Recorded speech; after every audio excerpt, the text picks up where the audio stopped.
Assalamualaikum warahmatullahi wabarakatuh. Oke sobat kreatif, seperti biasa ya, sebelum kita ke tema belajar bareng kita di kesempatan kali ini, doa terbaik yang bisa diselipkan seorang pemula: sehat, sukses, lancar jaya untuk semuanya dimanapun berada. Tetap semangat dan semoga berkah ya untuk setiap usaha yang sedang dijalankan oleh sobat kreatif semuanya. Baiklah, pada kesempatan kali ini saya akan coba ajak sobat kreatif untuk mengenal setiap setelan terpenting ya pada alat bending plat manual yang biasa saya buat di tempat saya ya sobat kreatif. Bending plat seperti ini seperti yang bisa dilihat ya pada tayangan videonya. Tadinya mau saya sekalian bawa juga ya ke cara pembuatan alat bendingnya, hanya untuk durasinya akan lumayan panjang ya sobat kreatif. Dan kebetulan juga pembuatan alat bendingnya pernah saya bawa juga di channel ini. Insya Allah sudah lengkap ya untuk versi manual dan hidroliknya. Sobat kreatif bisa cek di playlist videonya ya sobat kreatif. Mungkin next time ya sobat kreatif, kalau ada pesanan untuk sistem bending-bending yang lainnya yang belum pernah saya bawa di channel ini, saya pastikan ya akan saya share juga di channel ini agar bisa kita pelajari bersama-sama ya. Oke sobat kreatif, sebelum kita ke tema utama belajar bareng kita di kesempatan kali ini, seperti biasa juga ya, saya akan coba sempatkan untuk memperkenalkan kembali ya unit mesin las yang rekomendasi untuk sobat kreatif untuk mengawali belajar mengelas, belajar berkarya di rumah atau di tempatnya, atau sesuatu hal yang bisa sobat kreatif kerjakan yang memerlukan pekerjaan pengelasan. Dan saya akan berikan info penting juga untuk bagaimana ya agar sobat kreatif mendapatkan mesin las dengan harga di bawah pasaran, agar dapat membelinya dengan diskon besar ya di online shop. Jadi simak dan tonton sampai habis videonya ya sobat kreatif. Oke sobat kreatif, daripada makin panjang makin nyasar coletehan saya kali ini ya, kita mulai saja.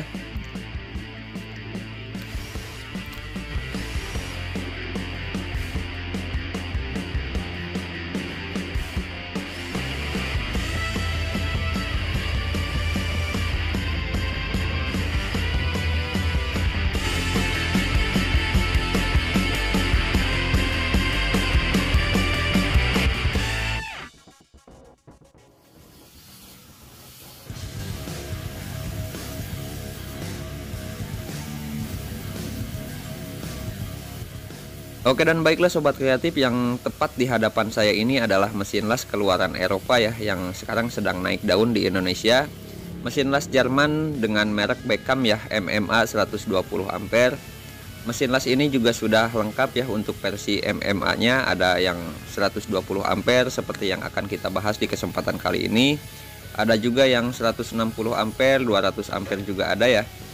Sobat kreatif bisa sesuaikan saja dengan kebutuhan pekerjaannya. Saran dari saya ya, semakin besar ampere pada mesin las semakin baik dan bagus, hanya semakin besar daya watt di tempatnya yang diperlukan untuk pengoperasian mesin lasnya ya sobat kreatif.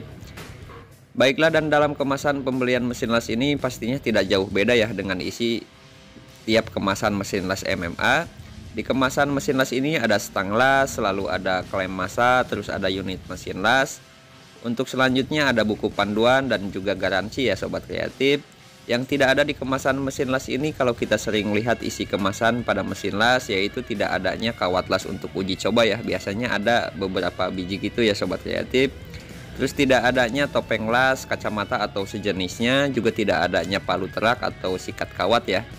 Oke, di sini saya akan mulai bahas dari kualitas perlengkapan mesin lasnya untuk bawaan pabriknya ya seperti apa. Kita mulai dari klem masanya terlebih dahulu. Untuk klem massa bawaan di mesin las ini ukurannya cukup besar ya, dan sudah disertai serabut tembaga di rahang bagian dalam penjepitnya. Untuk kabelnya punya ukuran standar ya, dengan panjangnya di 150 cm.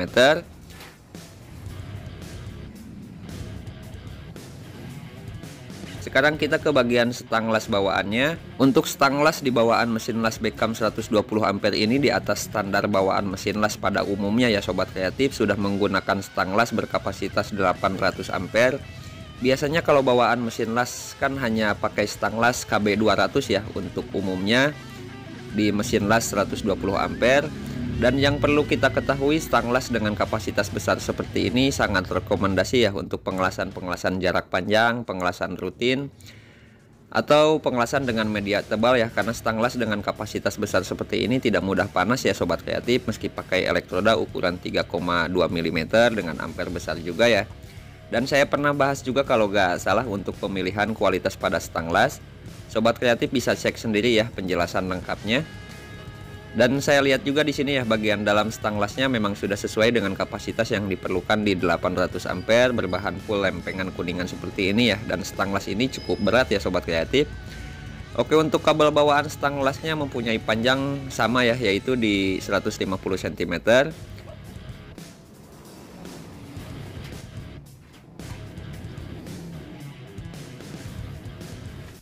Sekarang kita coba cek bagian buku panduan dan garansi yang ditawarkan mesin las ini. Untuk buku panduan sudah memakai bahasa Indonesia ya, berarti memang mesin las Eropa ini target pasarannya di pasar Indonesia ya sobat kreatif.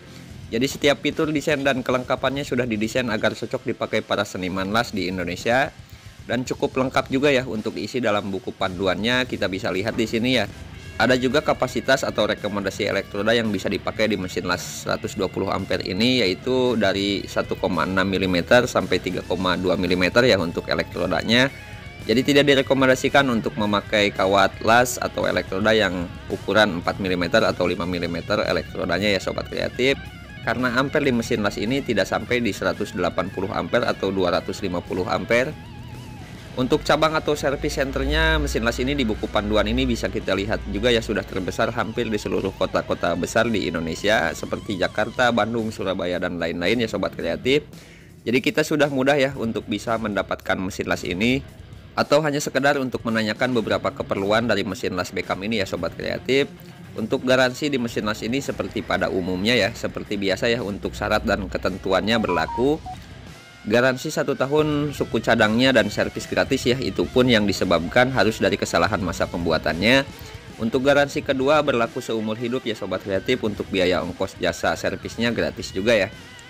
Oke, dan itulah kelengkapan dari mesin las Beckham MMA 120 ampere ini ya sobat kreatif. Sekarang saya akan lanjut pada bagian unit mesin lasnya. Untuk unit mesin las punya desain warna khas Eropa ya, cukup simpel tapi elegan untuk dilihat ya sobat kreatif. Warnanya putih dengan kombinasi warna hitam seperti itu ya. Kita lihat bagian panel bagian sampingnya ya. Bagian kiri seperti umumnya ya sobat kreatif, sudah terdapat lubang ventilasi dengan desain strip garis lurus timbul ke dalam ya, seperti itu. Untuk sisi samping sebaliknya polos seperti ini ya sobat kreatif, dan panel bagian samping atau penutup mesin lasnya ini full berbahan plat ya sobat kreatif untuk bahannya. Oke, untuk selanjutnya untuk panel bagian belakang di sebelah kiri ada kabel input ya, lalu di sebelah kanannya switch on off dengan posisi penekanan ke samping seperti itu. Selanjutnya di bagian bawahnya ada lubang kipas yang berukuran cukup besar ya di sini, dengan desain menarik di tiap lubang kipasnya. Untuk panel bagian belakang ini untuk bahannya full ya, berbahan plastik solid. Untuk kabel input memakai ukuran standarnya ya sobat kreatif, 3G 1,5 mm ya, seperti itu. Oke, kita coba ke bagian panel depannya. Mesin las ini sudah memakai digital ya sobat kreatif untuk pengaturan ampernya. Jadi di bagian atas sebelah kiri terdapat layar digital ya untuk melihat berapa ampere yang akan kita pakai. Lalu di sebelah kanannya ada knob pengatur ampere ya dengan warna merah kombinasi hitam, sedikit garis putih ya di bagian depannya. Di bawah knob pengatur ampere ada 2 lampu LED ya, bagian atas untuk power dan di bagian bawahnya untuk OC ya, untuk penanda OC. Selanjutnya untuk terbawah terdapat songket untuk massa, dan untuk bagian stang lasnya di situ sudah ditandai ya dengan tanda min dan plus yang sudah timbul ya di bahan panelnya, yang terbuat dari plastik juga ya, sama dengan panel bagian belakangnya. Jadi tidak ada yang berbeda ya seperti pada umumnya kebutuhan di mesin las MMA. Hanya yang sedikit mencolok di sini adalah dari lubang ventilasi yang punya desain atau variasi pada tiap lubangnya. Itu sepertinya untuk menegaskan ya, mungkin ya, kalau menurut saya menegaskan ciri khas dari Eropanya. Soalnya bisa kita lihat juga dari desain pada lubang kipas di panel belakangnya sama juga ya, mempunyai tampilan berbeda dari desain-desain mesin las yang sering kita jumpai. Oh ya sobat kreatif, dan mesin las ini juga sudah memakai sistem pegangan ya, seperti itu pada bagian atasnya. Baiklah, dan seperti itulah keseluruhan tampilan untuk mesin las Beckham ini ya sobat kreatif. Sekarang kita ke spek lengkap mesin lasnya, mesin las MMA 120 ampere dari Beckham ini ya. Sekalian kita coba jelaskan juga ya dari sedikit pengetahuan saya untuk rincian dari maksud setiap spek mesin las yang sering saya bahas di tiap review saya ya. Karena banyak sekali yang belum memahami dari maksud setiap spek yang diterapkan pada mesin las. Oke, dan baiklah sobat kreatif, Untuk mesin las ini, untuk voltasenya di mesin las ini yaitu 220 sampai 230 volt ya. Artinya tegangan di mesin las ini 220 volt, untuk 230-nya mungkin toleransi tegangannya ya. 220 volt ini tegangan untuk satu fase ya sobat kreatif, karena setahu saya yang 3 fase itu 308 volt ya untuk tegangannya. Berarti mesin las ini bisa dipakai di daya minimalnya untuk kestabilannya ya di 2200 watt daya PLN rumahnya. Untuk batas maksimal daya rumahnya atau KWH-nya di 5500 watt ya sobat kreatif. Untuk frekuensinya di 50 sampai 60 Hz. Yang dimaksudkan dari frekuensi ini adalah arus listrik yang mengalir ya. Kalau di pengelasan berarti arus pengelasan yang bisa berubah dari arus tinggi ke arus dasar dalam 1 detiknya ya sobat kreatif. Tapi kecepatannya akan tergantung dari seberapa tinggi arus yang diatur. Intinya dari frekuensi ini adalah banyaknya satu gelombang ya dalam 1 detiknya. Misalnya 50 Hz ya, berarti ada 50 gelombang dari 1 detiknya ya sobat kreatif. Untuk ukuran ampernya di mesin las ini minimalnya di 10 sampai 120 ampere. Ampere bisa kita sebut dengan satuan arus ya sobat kreatif. Biasanya ampere di mesin las di minimal 10 sampai 500 ampere yang bisa kita atur sesuai kebutuhannya ya. Untuk maksimal konsumsi di mesin las ini adalah 24 ampere ya sobat kreatif. Berarti betul ya seperti yang saya sudah jelaskan di awal. Kalau maksimalnya daya yang bisa dipakai di 5500 watt, karena 24 ampere itu sama dengan 5500 watt ya kurang lebihnya. Karena kita tahu 450 watt itu KWH itu di MCB nya 2 ampere ya yang dipakai. Kalau yang 1300 watt itu di 6 ampere. Dan untuk yang 2200 watt itu di 10 ampere ya sobat kreatif. Dihitung saja ya, kalau 24 ampere di MCB KWH rumahnya, ampere berapa yang diperlukan ya. Baiklah, untuk efektifnya di ampere 10,8 ya, di sini kita bulatkan saja ya 10 ampere agar mudah memahaminya. Efektifnya itu bisa kita artikan rekomendasi penggunaan mesin lasnya di 10 ampere di MCB KWH-nya ya sobat kreatif, atau 2200 watt saja ya biar mudah. Karena 2200 watt ini sama dengan 10 ampere ya sobat kreatif. Baiklah, untuk kapasitas mesin lasnya di 5,28 kPa atau kilowatt ya sobat kreatif. kPa itu kita bisa sebut dengan kilowatt ya, yang tertera di buku panduan mesin lasnya ini. Ini bisa kita sebut persamaan, atau kalau kita sederhanakan sama dengan 5500 watt ya. Terus untuk insulation classnya atau mudahnya kita sebut dengan isolasi kabelnya yang dipakai di mesin las ini tipenya IP21IS ya yang dipakai di mesin las ini. Ini hanya untuk tipe kabel yang dipakai di mesin las ini ya. Ibaratnya kalau sobat kreatif mau ganti kabel stang las atau stang massa yang rusak, terus mau diganti sama dengan standar mesin lasnya, bisa sebutkan ya atau cari kabel tipe IP21IS. Ini karena standar mesin lasnya ya. Itu pun kalau sobat kreatif mau tetap pakai standar sama bawaan pabriknya. Kalau mau dengan tipe berbeda juga tetap bisa ya sobat kreatif, tapi usahakan untuk kapasitas kabelnya sesuai dengan tipe IP2IS ini ya. Jangan di bawahnya, lebih bagus di atasnya ya sobat kreatif. Karena kabel itu tipenya beda-beda ya sobat kreatif. Sedikit pengetahuan saya, ada tipe NYM, NYYHY, NYY dan lain-lain ya. Oke, dan untuk dati cycle-nya di mesin las ini adalah 20% untuk penggunaan di 120 ampere. Terus 100% di 50 ampere ya. Dati cycle ini pernah saya bahas juga di beberapa konten saya ya sobat kreatif. Ini adalah batas maksimum dari kapasitas dan pemakaian mesin lasnya. Jadi jika mesin las digunakan melebihi dari nilai dati cycle-nya, maka mesin tersebut akan panas kemudian mati ya. Jadi ada baiknya ukuran dati cycle ini bisa dipahami juga oleh setiap pengguna mesin las. Karena jika hal ini dilakukan secara terus-menerus, ibaratnya dipaksakan ya sampai batas dati cycle-nya, dapat membuat mesin cepat rusak ya sobat kreatif, dan bisa berakibat pada output dari parameter las seperti arus dan voltase kurang akurat dengan yang ditunjukkan pada arus dan voltase yang ditunjukkan pada mesin lasnya.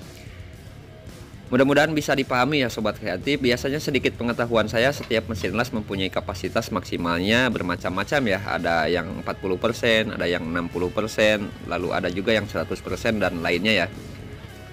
Saya kasih contoh sedikit saja ya untuk efek kebutuhan pada mesin lasnya. Ibaratnya dati cycle-nya 40% ya untuk contohnya.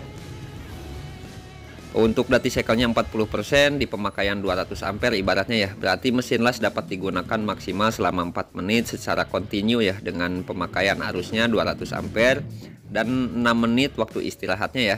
Tapi jika arus pengelasan yang digunakannya 100 ampere, maka mesin las dapat digunakan selama 8 menit secara kontinu juga, dan 2 menitnya untuk waktu istirahatnya ya sobat kreatif.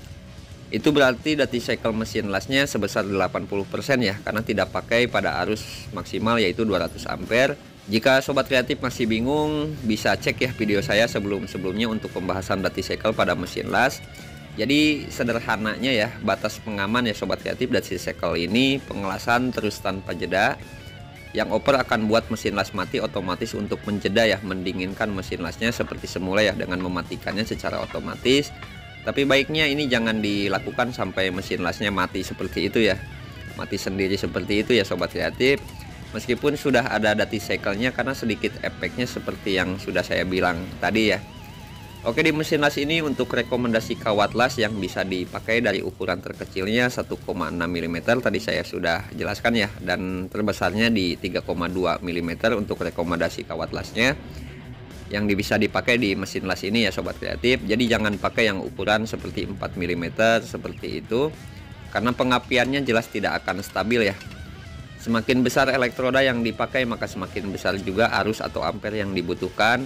Kalau sobat kreatif cari yang bisa di pengelasan memakai elektroda atau kawat di ukuran 4 mm ibaratnya ya sobat kreatif, bisa ambil atau nyari mesin las yang maksimal ampernya di 180 ampere atau di 250 ampere ya sobat kreatif.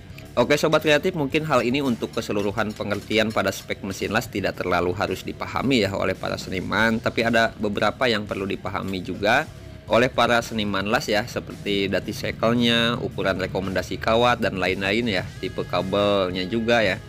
Itu untuk menjaga agar mesin lasnya awet kalau kita ikuti aturan yang terdapat pada mesin lasnya ya sobat kreatif.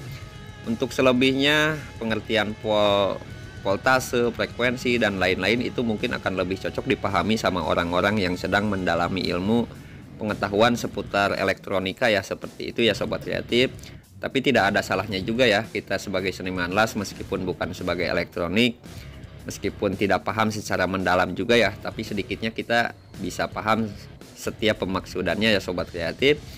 Oke sobat kreatif, semoga bisa bermanfaat. Jadi harap dimaklumi ya untuk semuanya jika banyak kesalahan kata, pengertian dan lain-lain dalam terkhususnya pada pengertian spek mesin lasnya ya, karena saya hanya seniman las bukan bidang di elektronik. Itu semua hanya sedikit yang saya pahami pada bidang tersebut ya. Baiklah, dan seperti yang sudah saya jelaskan ya di awal video, untuk info bagaimana caranya agar sobat kreatif bisa memiliki mesin las ini dengan harga spesial ya, sobat kreatif bisa beli mesin las ini di link yang sudah tersedia di deskripsi video ini. Dan jangan lupa ya sobat kreatif, sertakan juga kode voucher HD Karya, sudah ada juga di deskripsi ya ketika mau membeli mesin las Beckham. Karena harga spesialnya atau diskon ini berlaku untuk pembelian yang menyertakan voucher dari HD Karya atau membeli lewat video ini ya sobat kreatif.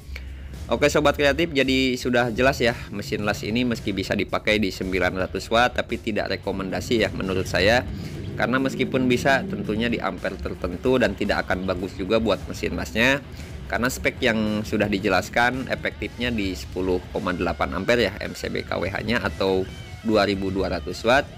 Untuk pengapian mesin las ini, mesin las Beckham ini jangan ditanya ya sobat kreatif, sangat-sangat stabil ketika saya uji coba. Itulah kenapa di beberapa review saya tentang mesin las, semakin besar daya watt yang dibutuhkan pada mesin las atau semakin besar ampere maksimal pada mesin las, semakin bagus ya, akan semakin stabil pada pengapiannya.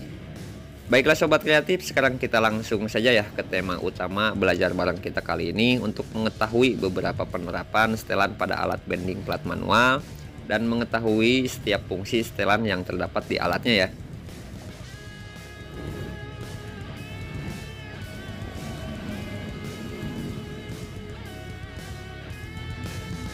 Baiklah sobat kreatif, di alat bending manual seperti ini saya biasa menyebutnya alat bending sistem piano ya kalau di tempat saya. Ya mungkin akan berbeda ya cara penyebutannya di tiap daerah ya sobat kreatif. Oke, dan di satu alat bending itu saya biasanya menerapkan pengatur atau setelan yang bisa disesuaikan Dan di satu unit bending umumnya di ukuran bending plat 150 cm ke bawah itu ada 8 setelan ya yang biasa saya pakai. Kalau misalnya panjangnya lebih dari 150 cm seperti 2 meter atau 2,5 meter ya, saya biasanya menambahkan satu setelan lagi, jadi keseluruhannya ada 9 setelan yang berpengaruh di bending plat ya, di satu unitnya bending plat. Oke, kita coba dari setelan yang pertama ya sobat kreatif, yang posisinya tepat berada di atas jalur mata penekuk ya. Setelan ini untuk mengatur jika ujung mata penekuk tidak menyentuh alas sama rata, ibaratnya ya, bagian mata penekuk bagian tengah renggang sedangkan tiap sisinya rapat dengan alas ya sobat kreatif. Itu bisa disebabkan karena jalur mata penekuknya centang, jadi bisa kita dorong ya dengan setelan yang di atas ini atau kita tarik ya ke atas untuk meratakan keseluruhan mata penekuknya. Setelan kedua dan ketiga terpasang di bagian sisi mata penekuknya, tepat di bagian penggerak alatnya ya. Setelan ini berfungsi untuk mengatur penguncian ketika media sudah terjepit mata penekuk. Jika ibaratnya terlalu keras ya atau susah klik ketika menjepit media, setelan ini bisa kita setel ya sobat kreatif untuk mencari pasnya ya, untuk mengunci mematikan media yang dijepit. Dan setelan ini juga berfungsi untuk mengatur jika ibaratnya ya sobat kreatif bagian sisi mata bendingnya di sisi satu rapat ya, di sisi lainnya renggang. Bisa kita setel kedua setelan ini agar bisa sama rata untuk keseluruhannya ya. Jika yang setelan pertama berfokus pada bagian tengah mata penekuk, yang setelan ini juga bisa berfokus di bagian sisi mata penekuknya. Oke, dan untuk setelan yang keempatnya saya posisikan di bagian satu sisi alat bendingnya. Setelan ini bisa kita sebut dengan stopper derajat ya. Setelan ini untuk mengatur berapa derajat kemiringan tekukan untuk media platnya ya. Di sini juga sudah saya tandai ya dengan pengukur derajat di bagian sampingnya seperti itu.